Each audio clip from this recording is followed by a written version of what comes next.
Now we got to turn back to the thing that everybody loves, because and also I have a merch store. It's in my descriptions of my videos. If you go back to my channel, look at it. That I sell a little bit of merch that's branded Amber Turd. So let's talk about the Amber Turd. Okay.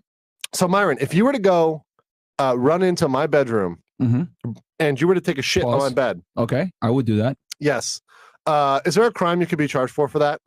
I think there is. Yes. Okay, can you come up with one? I mean, there's two. Destruction of property. Destruction of property, vandalism, right?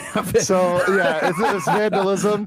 So taking a shit in someone's bed is for sure vandalism, maybe harassment too, actually, as well. Because that turd was proved to be bigger than a teacup Yorkie. That was a human-sized shit. She alleged it was the teacup Yorkie shit. A dog. A dog. The teacup Yorkie, buddy. This is a teacup Yorkie. The thing is like this big. The poo was like this big. You know, so it was established to be human feces. It was not possible. It was not possible to come from a dog.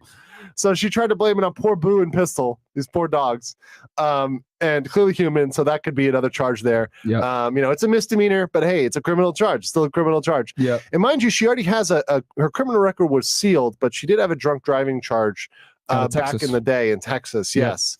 And an assault in Seattle. Yes. Her and her lesbian girlfriend fought each other in 2009. I think they were married at that point. But whatever. They basically turned. They were in the Seattle. Can you imagine? Like fucking, you're at the Seattle airport, and then you just. And then it's just fucking street fighting the motherfucker, and then it's just like, all right, come here, bitch. Yeah. And then they just start fighting. She originally tried to accuse the officers of misogyny, of course, but it turns out one of the officers was a lesbian. So that didn't work out very well. But yes, that was brought up in the trial too, because she said she was squeaky clean, because she said she'd never done anything like that. And it turns out, yes, she in fact had done something like that. So she's prone to violence as well. She's trying to claim, oh, I've never done anything. And it's like lesbian relationships are per capita. Remember, so this is you know, there aren't as many lesbian relationships as straight relationships. As much as everyone wants you to believe, especially during Pride Month, get your rainbow stickers online at Fresh and Fit. No, I don't know. But they want you to believe that there are as many they want you to believe there's more LGBTQ++ relationships than straight relationships. But no, that's still a minority statistically, right? But if you take that and you make it per capita, lesbian relationships are far more violent, than any other class of relationship. They are by far like head and shoulders above every other relationship, I guess, combination you want to use when it comes to physical domestic violence and beating the shit out of each other. And actually, the lowest is gay dudes.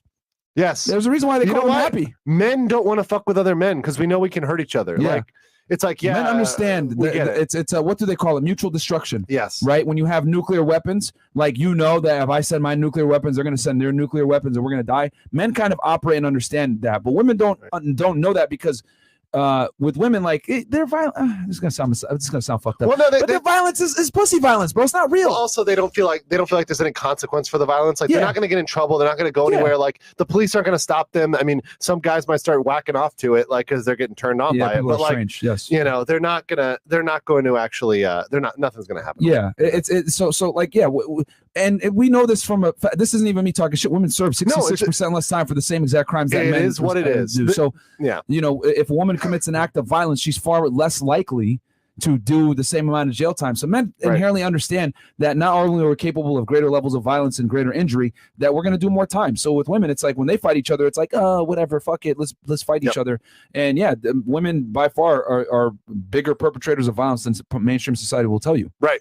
So that was another crime that our girl Heard committed. Now, I think someone brought up extortion and blackmail. Yes. So remember, Amber Heard said, because I love you, baby, because I love you, I'm going to record everything we're doing. I'll record whenever you're drunk, right? And I'm not fucking sure, Myron, I'm still not sure. I'm not sure how these some of these videos got in, because there's something called dual party consent, two-party consent. So that means that both parties have to consent to a recording. Yeah. So like, if I come on a podcast, you know, and I have to be like, all right, I consent, you consent. Right now, there's implied consent. So like, obviously a podcast, like if you're agreeing to come on, you know it's going to be filmed, like you're surreptitiously recording a private conversation. If I was just to have my phone sitting up here and be recording Myron and myself talking, I usually can't use that as evidence, right? Without his consent. Yeah, I don't know how they got that in. I'm not fucking sure how they got that in. I know they had to record some stuff for their marriage counseling, and maybe they mutually agreed to allow it in. I don't know. But the point of the matter is that there's a lot of recording that Amber did of Johnny. Now, Johnny had some recordings, some audio recordings of Amber as well. Yeah. But Amber did far more recording and taking pictures of Johnny. There was that picture of him with the ice cream that's melted, a picture of him passed out in the Bahamas. These were all entered into evidence during the trial. If you watch the trial, you can see those videos. Yeah. In the one marijuana. The bags of marijuana. Yeah. Which, I mean, it's marijuana. I mean, it's the fucking America. Like, come on. Yeah. And it's marijuana. California too. It's like, that's even worse. Like, nobody cares. No one gives a fuck, bro. No one cares. Like, so, but using those photos and trying to say, hey, you're a man. Nobody's going to believe you. Which she did say. She said this. Yeah. You're a man. Nobody's going to believe you. I've got these photos. I've got these videos. I will ruin you. Yeah. What's the definition? At least for federal law, what's the definition of like extortion or blackmail? Essentially, what she did was real quick, Monarch is $110. I was at the gym looking at a mirror, remembering that being fat is unacceptable. Wishing my shirt said that. It was very motivating and refreshing. I hope you make a workout shirt or shirt with that to say. I will make a shirt with that. Nice. Thank you so much, Monarch is one. So yeah, I mean, extortion is basically telling someone under the threat of violence or some kind of crazy public humiliation that might tarnish them that you need to comply with some sort of demand. So in this situation, guys, going back to the situation where we talked about where she went to the courthouse, long story short, before she went to the courthouse, right, and got that that restraining order, right, against Johnny with the paint on face to make it look like she got beat up. Yeah. She had contacted him, told him, hey, I need you to pay me money. Yes. Give me a couple of penthouses. Give me a Range Rover. Yes.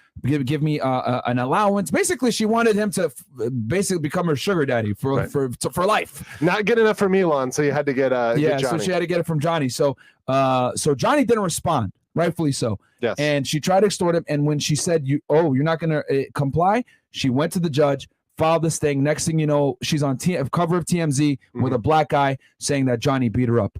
And it came out that she had basically contacted him prior to going to the courthouse and contacting TMZ, right, that she wanted these things, which is, I mean, fuck, bro. Like, from a federal standpoint, can't she be charged? Well, here's the thing when it comes to federal, a lot of times, it doesn't affect interstate commerce. Right. It depends on how she contacted him. Right. Did she contact him via mail? Did she contact him via phone? Exactly. Yeah, you got it. That's the thing, guys. Remember, we talk about this all the time.